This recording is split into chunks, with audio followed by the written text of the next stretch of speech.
자, 하겠습니다. 이제 공사감리입니다. 공사감리 105페이지 하겠습니다. 이 편은 이제 시험에 간단히 나오겠죠. 해서 보겠습니다. 공사감리입니다. 가봤지만 감리자 지정입니다.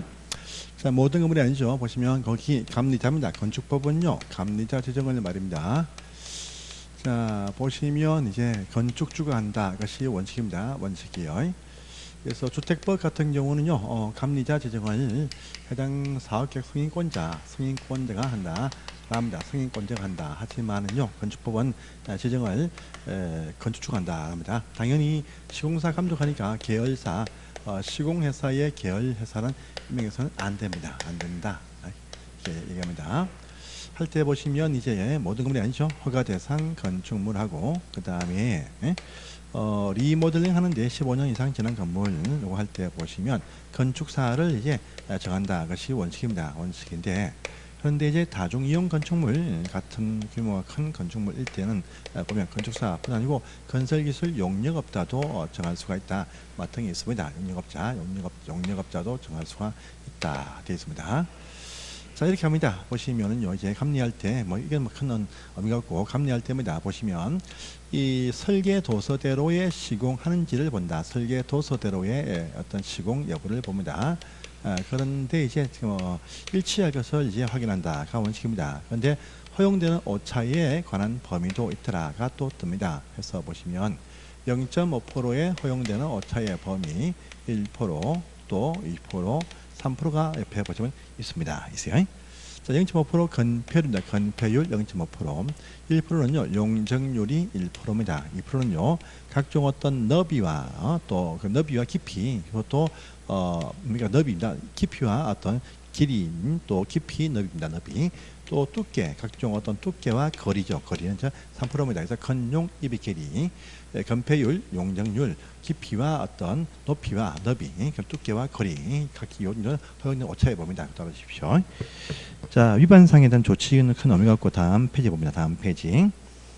감리하면 방법 보이죠. 방법 보시면 다음 페이지 보시면 감리할 때 갑니다. 감리할 때는요, 이제 필요할 때 현장을 수시로 방문한다. 필요할 때 현장을 수시로 현장을 방문해서 감리한다. 그것이 원칙입니다. 원칙인데 그런데 공사할 때 내내 감리원을 상주한다. 상주하는 감리가 있다랍니다. 상주 감리 대상이 있습니다. 상주한다. 공사할 때 내내 옆에서 확인한다 라는 거겠죠. 그래서 그것도 네 가지가 나옵니다. 암기를 좀 해주세요. 그게 나옵니다. 지금 보시면 일단은 바닥업계 면적 5천 이상인 건물들 다 이렇게 포함이 되어진다 랍니다. 그 다음에 바닥업계 5천 말고 3천 제곱미터 이상 되면서 연속되는 개층수가 5개층 이상 건물들 다 여기 포함이 되어집니다. 자, 그 다음에 또 보시면 거기 아파트 공사 현장들 다 여기에 포함이 되어진다 하고요. 준다중 이용 건축물부터 여기 다 포함이 되어서 이제 상주 감리한다 이렇게 말합니다. 그래서 그것도 체크를 좀 해주세요. 자, 이렇게 요건 꼭 암기를 좀 해주십시오. 자, 그 다음에 이제 9번입니다. 정기점검도 시험에 항상 잘 나오죠. 보겠습니다. 자, 이제 정기적으로 점검을 받도록 하는 그 대상 건물이 있다 이렇게 또 나오네요. 보십니다. 첫 번째 보시면 그 대상 건물이 무엇이냐 이것도 네 가지입니다. 이것도 암기를 해주세요. 첫 번째 보시면 다중이용 건축물들 다 여기에 포함이 되어집니다. 또 두 번째 보시면요, 다중이용 건물은 아니다 해도 다중이용 용도의 다중이용 업소 같은 용도의 건물들 다 여기에 포함이 되어집니다. 또 세 번째 보시면요, 준다중이용 건축물일 때는 특수구조 갖추면 여기에 포함이 되어진다. 또 네 번째 보시면 집합건물 3천 이상인 건물들 다 여기에 포함이 되어진다. 그런데 이것이 업무관리 대상 공동주택은 또 제외한다 라는 부분도 있습니다.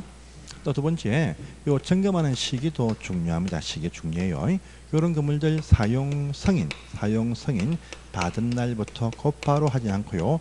요 사용 승인 1부터 10년까지는 하지 않고 10년이 지난 날, 10년이 요 지난 이 날부터 이제 2년마다 한 번씩 실시를 한다랍니다. 이 안내를 위해서 요 2년 되기 전 3개월 전까지 해서 관할 시군구청에서 점검 대상임을 통지를 건축주한테 해준다. 통지를 받으면 점검을 실시합니다. 실시를 한 이후에 그 결과를 이제 다시 시군구한테 이것을 보고합니다. 보고를 하면 30일 내에 보고합니다. 관할 시군구가 점검을 해보니까 이것이 우수하다 인정이 되어진 상태라고 확인되어지면 다음번 한 번만 점검을 면제할 수가 있다. 이렇게 흘러가죠. 그래서 이 점검 시기가 또 달랐죠. 사용승인 1일부터 10년 지난 그 날부터 2년마다 한 번씩 점검을 실시한다. 이 부분들 중요한 사항입니다. 확인해 주십시오. 자, 크게 보시고 이제 그 다음에 그래프 오른편에 주고 날개편에 보시면 이런 말 보입니다. 여기 요 대상이 아니다. 합니다. 그런데도 이제 이것이 20년이 경과되어진 어떤 건축물입니다. 그러면요, 해당 허가권자가 필요하다 싶으면 해당 건물에 대해서 직권적으로 정기 점검을 또 실시를 할 수가 있습니다. 뿐 아니고 이제 지금 하도록 이렇게 요구를 또 할 수가 있다. 이렇게 한 부분도 있습니다. 그것도 체크를 좀 해주세요. 자, 보시고 또 그 밑에 보시면 잘 뜨는 상이 있죠. 건물을 철거합니다. 이제 건물을 철거한다 합니다. 자, 건물을 철거할 때는요, 항상 철거 딱 되면 철거하고자 하는 날 철거 예정일 3일 전까지 또 어떤 사유로 멸실되었다라면요, 멸실되고 난 사후에 30일 이내에 그 사실에 대해서 신고를 관할 시군구에 하게 되어져 있다. 보시고요. 또 철거할 때는 말입니다. 성면이 함유되어져 있는 어떤 건물 철거할 때는 요 성면 먼저 안전하게 제거를 한 다음에 그 다음에 건물을 철거한다. 이렇게 하는 부분도 지문에 나옵니다. 보십시오. 예, 보시고요. 자, 이제 다음 페이지 갑니다. 가설 건축물 중요하죠. 자, 우리가 가설 건물을 임시로 이용하는 건물 참 많이 있습니다. 참 많이 있어요. 가짜 건물도 아니고 임시 가짜에서 임시로 이용하자 해서 임시 가짜 붙는 가설 건축물이 등장을 합니다. 자, 볼게요. 그래서 가설 건물을 설치해서 이용을 한다랍니다. 가설 건물. 이게 딱 되면요, 첫 번째 보시면 허가받는 허가 대상 가설 건물이 있다라고 합니다. 근데 이것은 특정한 어떤 지역에서만 이것이 등장을 합니다. 요 지역 벗어나면 아니에요. 자, 요 지역이 어딨냐 하니까 우리가 도로 부지, 뭐 철도 부지 등에 발표가 되어진 바로 도시군 계획 시설, 요 도시군 계획 시설로 결정이 되어진 토지 일대만 이것이 등장을 합니다. 하고요. 이것이 결정이 딱 되어지면 방치가 참 많이 돼. 그래서 요 사업을 시행하기 전까지 그 시설 부지는 또 마음대로 이용 못하기 때문에 허가를 딱 받아가지고 가설 건물로 이용을 할 수 있게 해준다. 이렇게 또 말합니다. 예, 근데 이용할 때가 쉽지 않아요. 시행하기 전까지 이용하는데 최대 이용기간이 3년을 넘지 못한다랍니다. 3년 끝나도 시행 안 하고 있다. 그럼 계속 연장될 수는 있습니다. 일단 원칙은 3년 이내입니다. 또 이용할 때 조건이부터요, 튼튼하게 잘 건축하면 안 돼. 그래서 철거하니까 잘 지으면 안 됩니다. 그래서 일단 이것들 4층 이상으로 건축해서는 안 된다랍니다. 또 철근이나 콘크리트 등을 투입해서 튼튼하게 건설해서도 안 된다랍니다. 또 보시면 철거니까 타인한테 분양해서도 안 된다랍니다. 또 철거할 것이니까 또 새롭게 신규 가스 등의 간선 시설 이것도 설치하면 또 안 된다. 이렇게 또 제한하는 가운데서 이용됩니다.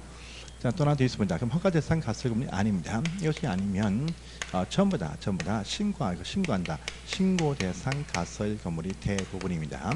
요 신고 요것도 보시면 관할 시군구청에 하고 허가도 시군구 한다. 이렇게 또 아시면 됩니다. 다음에 이제 가설 건축물 대장을 작성해서 관리합니다.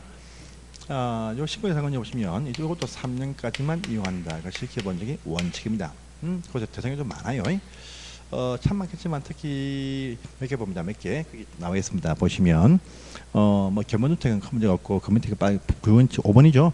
어떤 조립식으로 되어진 어떤 경비용 가설 건축물일 때는요, 어떤 가설 건물로 보는 것은 그 면적의 10제곱미터까지 이하입니다. 요 규모 이상 되어지면 건축 신고를 내야 됩니다. 그 다음에 이제 비닐하우스, 농업용 비닐하우스다. 비닐하우스인데요. 이 비닐하우스가 농업용일 때가 신고상인데 그것도 보시면 주상공업지역에서 100제곱미터 이상 되는 크기의 하우스일 때 신고한다 합니다. 요 규모 안 되면 가설도 아니다 이렇게 하시면 돼요. 농업용이지 어떤 기타 용도는 안 됩니다. 그 다음에 또 보시면 저기 야외 협연실 용도일 때는요 50제곱미터까지 이하를 신고 대상 가설로 본다. 요 규모 이상 되어지면 건축 신고로 가야 됩니다. 요것도 체크를 다 해주세요.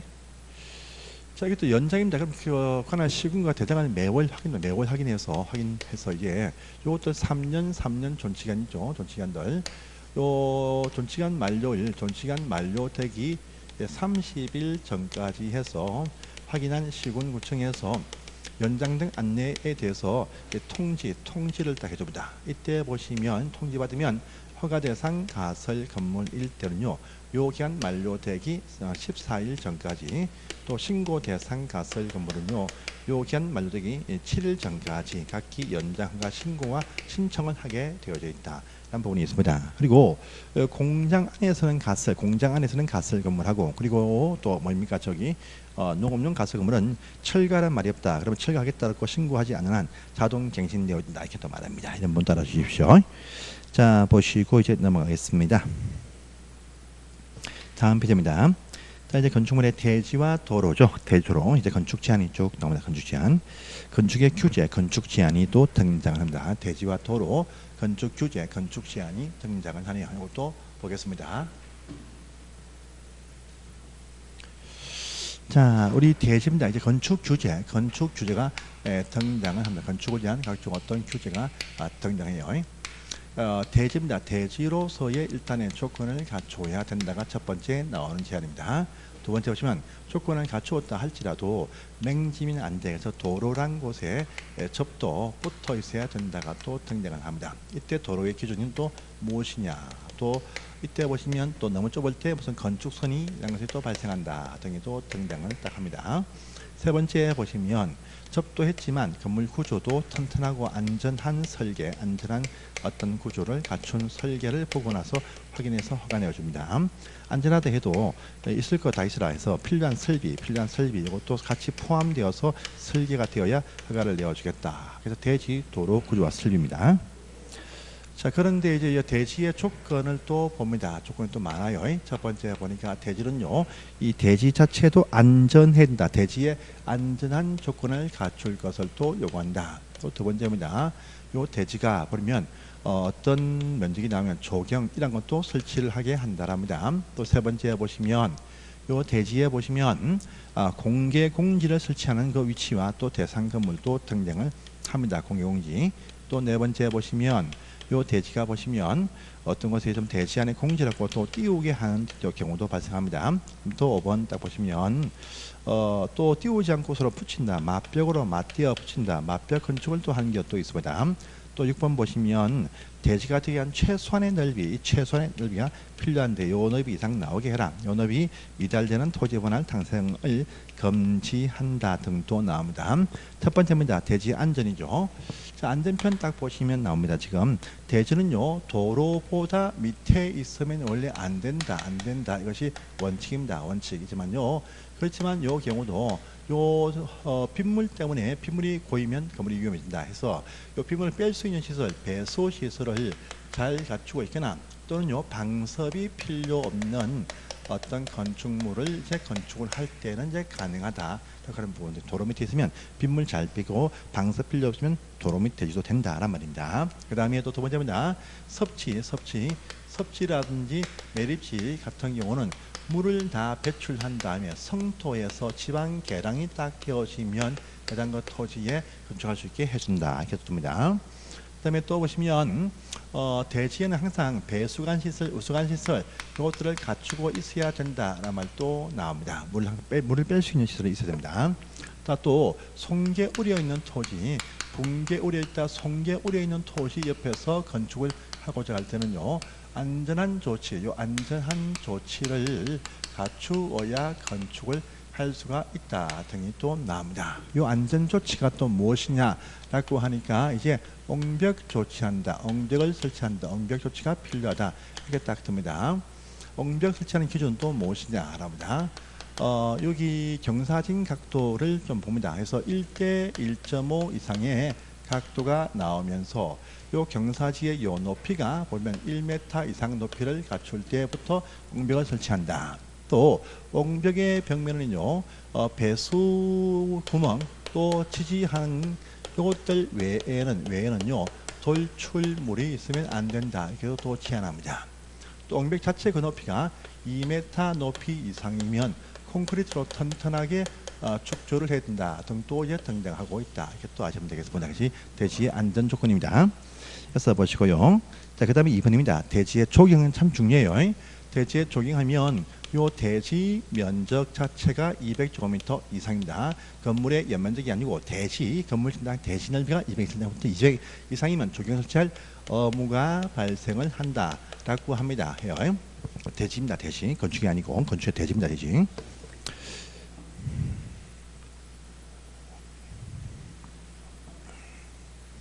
그래서 있습니다. 근데 이 의무에서 면제되는 위치와 또 건물이 또 있다라고 합니다. 해요. 일단 농촌말이 필요가 없습니다. 농촌말. 자, 녹지도 농촌말이고 관농자, 관리, 농림, 자연환경 보전지역, 비도시가 다 농촌인데 조경 필요 없습니다. 자, 또 이런 곳에 보시면 축사 있죠. 축사 조경이 필요가 없다랍니다. 또 염전토지, 염분토지도 조경이 필요가 없습니다. 그다음에 또 우리 가설 건물 중에서 아까 배웠죠. 신고 대상 말고 허가 대상 가설 건물 일단에서 도로 부지니까 나무를 벤다. 조경 필요 없습니다. 자, 또 골프장들 다 녹지 같은 곳에 있죠. 골프장 필요 없습니다. 그다음에 또 저기 관광 휴양지 다 필요가 없다. 이렇게 또 아시면 됩니다. 필요가 없습니다. 그다음에 공장이 또 잘죠. 공장이 잘 됩니다. 공장은 셋 중에 하나 걸리면 필요 없죠. 공장의 대지 면적이 5,000제곱미터 미만이거나 또는 공장 건물이 연면적이 1,500제곱미터 미만이거나 또는 공장 자체가 산업단지라는 곳에 공장이 위치하면 조경이 필요 없다랍니다. 다 보시고요. 다음에 물류시설, 요 물류시설 같은 경우는 이 연면적 자체가 1,500제곱미터 미만이면 필요 없다. 그런데 물류시설이 어디 있느냐 보니까 이것이 저기 상업지역이라든지 또 주거지역 안에 이것이 위치하고 있다라고 하면 또 조경이 필요하게 된다 이렇게 하는 부분도 있습니다. 보고요. 또 조경 같은 경우는요 대개 다 건축물이 있으면 건축물이 있는 위치한 요 대지 건물 밖에 요 대지한 일부 장소에 조경을 이렇게 설치를 합니다. 해요. 하지만 건물 옥상에다가요 건물 옥상에다가 조경을 설치한다라고 합니다. 그러면 설치한 요 조경 설치한 면적에 요새 이제 3분의 2까지를 조경으로 오케이 인정을 딱 해준다라고 합니다. 하는데 요 가지고 이제 이 설치 업무 면적을 대체할 때는 요 설치 업무 면적의 100분의 50까지만 대체할 수 있다. 초과할 수가 없다. 이렇게 하는 부분도 있으니까 이것도 보시기 바랍니다. 자, 그 다음에 보시면 공개공지도 참 잘 뜨죠. 이 공개공지라는 것은요 대지 안에서 쉼터를 만든다라는 의미가 여기에 포함이 되어 있습니다. 일반 다수인들이 출입할 때 일반 다수인들이 건물 밖에서 쉬게 한다라는 의미가 포함되어 있어요. 그러니까 요 일반 다수인들이 많이 출입하는 그 대상 지역에서만 이것이 필요하고 또 다소 크게 건물 지을 때 필요하고 일반 다수가 많이 출입하는 그 대상 건물일 때만 이것이 필요하다. 세 가지가 중요한 사항입니다. 그래서 그 지역 보니까 일반 다수인들은요 이런 곳에 많이 가요. 1준위, 상준위가 있는 곳에 많이 간다라고 합니다. 뭐냐면 일반 주거지역, 또 준주거지역, 또 모든 상업지역과 그다음에 준공업지역입니다. 1준위, 상준위, 일반 주거지역, 그다음에 준주거지역, 모든 상업지역과 준공업지역이라는 요 장소에 일반인이 많이 모여 산다. 또 크게 해가지고요, 요것들의 바닥 면적이 5,000제곱미터 이상 또 크게 다소 이용이 되고 있다고 합니다. 또 대상군을 보시면 우리가 다중이용과 비슷하죠. 문종판, 운숙, 요것이 운숙, 요것이 업무시설로 갈 때는 공영지 여기에 포함이 딱 됩니다. 근데 문종판은 운숙, 어려운 데서 종합병원 이렇게 딱 빠지면 이것은 다중이용 건물이 된다. 이렇게 우리가 배운 적이 있죠. 그래서 문종판, 운숙, 업무시설로 쓰고 있는 용도일 때 여기에 포함이 되어진다. 겁니다. 근데 판매 중에서는요, 농수산물시설은 여기 제외한다라고 하는 부분도 있습니다. 해서 보시고요. 이러한 어떤 위치에서 이 건물 지을 때 설치합니다. 설치할 때 그 대상 면적은 또 얼마를 설치하느냐라고 보니까요, 딴 것이 아니고 대지, 요 대지 넓이의 10%로 요 범위 안에서 그 지방조례에서 정해주는 면적 이상으로 설치를 한다라고 합니다. 그런데 요 건물이 대부분 다 조경도 설치할 그 대상 범위에 포함됩니다. 그래서 이 설치한 곳에 조경을 깔면 조경으로도 같이 이용할 수 있고, 그다음에 매장 문화재의 현지 보존 조치 면적도 같이 인정을 해준다 등이 있고요. 또 건물 1층에 필로티에다가 이것을 축조해도 된다 이렇게 하는 부분도 있습니다. 있어요. 설치하면 혜택을 주죠. 용적률과 건물의 높이 제한을요 1.2배까지 이것을 완화시켜 주기도 한다 하는 부분도 있습니다. 또 출입 제한을 못하지만은 연간 60일 안에서 해당 부분에 대해서 해당 그 건물 목적을 위해서 판매 등 활동을 또 하게 해준다. 이렇게 해서 이 파트를 또 보시면 되겠습니다. 그래서 이것이 바로 공개공지입니다. 쉼터, 건물의 쉼터를 이렇게 만들어서 오픈시킨다라는 게 포함됐죠. 자, 그 다음에 이제 그 뭡니까 대지 분할 제한 나오죠. 분할 제한. 이것도 중요한 상이죠. 그래서 그 위에 뭐 5번과 6번 상 이렇게 나올 상이고 4번 상이 더 중요합니다. 대지 분할 제한입니다. 요 말은 여기입니다. 이 건물이 있어. 이 건물이 있는데 이 건물이 있는 쪽 요쪽에 땅이 좀 넓다 보니까 이 건물 주인자 땅 주인이 분필을 하려고 한다면 분필하면 요쪽 건물이 남아 있는 쪽 요쪽의 넓이입니다. 최소한 일정 넓이 이상이 되게 분필하라 이렇게 말합니다. 요 규모 미달되는 토지 분할한다, 금지한다 이렇게 됩니다. 요 규모가 안 되면 분할 못합니다. 넓이가 얼마냐 참 중요한 상이죠. 그래서 주택 중심의 주거 지역에서는 최소한 60이 필요하다. 상가 짓는 이제 상업 지역입니다. 이쪽은 최소한 이제 150이 필요하다. 공장 짓는 공업 지역도 최소한 그 토지는 150이 필요하다. 또 도시 내에서 녹지 지역은요 200이 필요하다랍니다. 이것이 도시지역입니다. 주상공록지 도시인데 이것이 아닌 기타 관농자 시골 농촌 지역은요 최소한 60이 필요하다. 그래서 요 규모 미달되는 토지 분할 금지한다랍니다. 그럼 건물이 없는 쪽 요쪽은 또 어떻게 하냐? 요쪽도 똑같이 건물이 있거나 없거나 똑같이 다른 법에서 똑같은 제한을 하고 있습니다. 있거나 없거나 똑같이 요 면적은 최소한 대지의 되기 위한 최소한의 넓이다. 그래서 꼭 면적을 갖추게 되는 것이 기본 원칙입니다. 이것이 기본 상이고요. 또 그 박스 옆에 보시면 이런 말 보이죠. 요 제한 말고도 아주 넓게 요 건물이 있는 요쪽 편 대지는 아주 땅이 좀 커서요. 커가지고 이만 땅이 뭐 1000제곱미터 아주 큰 땅이 있는데 쪽이 없습니다. 이쪽에 600, 이쪽에 뭐 400 이렇게 아주 널널하게 분할을 했습니다. 하지만요, 또 기타 다른 어떤 조항 간접적으로 또 이 넓게 분할되어도 간접적으로 분할 제한되기도 하는 조항이 있다라고 합니다. 만약에 이쪽에 도로에 딱 붙어 있는데 이걸 출구도 안 만들면 안 되겠죠. 그래서 출구를 딱 내고 해야 된다라는 의미입니다. 그래서 이같이 대건이 공룡이다. 대건이 공룡이다. 합니다. 요 조항 때문에 간접적 분할 제한 받습니다. 그래서 대지 도로와의 접도 관계 어기는 분할도 안 된다. 길을 터주라 이 얘기죠. 또 요쪽 편 전체 천에 차지하는 요 건축 면적 또 연면적 이거 말고 이 쪼개어 나갈 때 요쪽 편 남는 땅에 대한 요 건축 면적 비율 즉 건폐율도 종전의 그 법 제한에 맞게끔 해라. 건폐와 용적률 법 제한 맞게 해야 됩니다. 또 높이 제한도 이제 물론 지켜라. 또 대전에 띄운다. 공지정도 맞춰라. 그래서 요 다 간접적인 기타 법 제한 때문에도 분할 제한 되기도 합니다. 건폐율 이말은요 여기 천에서 차지하는 요 건축 면적 비율이 사실 분필하면 400에 차지하는 건폐율이 더 크시니까 건폐율이 커지죠. 그러면 여기 제한이 있는 거 건폐율 기준에 초과되면 안 된다. 또 용적도 마찬가지다. 그런 간접적인 제한 때문에 또 분할 제한되기도 한다라는 그 의미가 여기에 포함이 딱 되어져 있습니다. 그래서 보시고요. 그다음에 거기 5번 보시면 우리가 대지에서 건축할 때는 건축선을 넘지 못합니다. 넘지 못하고 선을 못 넘어요. 옆에 땅도 침해하지 못합니다. 바닥 붙이느냐 못 붙이죠. 이 건축선에서도 인접 대지가 있다 해도 자기들 선을 딱 넘지 못하지만 뿐 아니고 다시 추가로 또 얼마까지 건물을 띄워서 가운데 건물을 배치하게 하는 조항 바로 대지안의 공지라는 것이 있습니다. 있어요. 한국은요 건축선에서도 인접 대지 경계선에서도 최대 6m까지 범위 안에서 일정 거리 이상을 띄우게 합니다. 참 많은 게 띄우게 딱 하게 되는데요.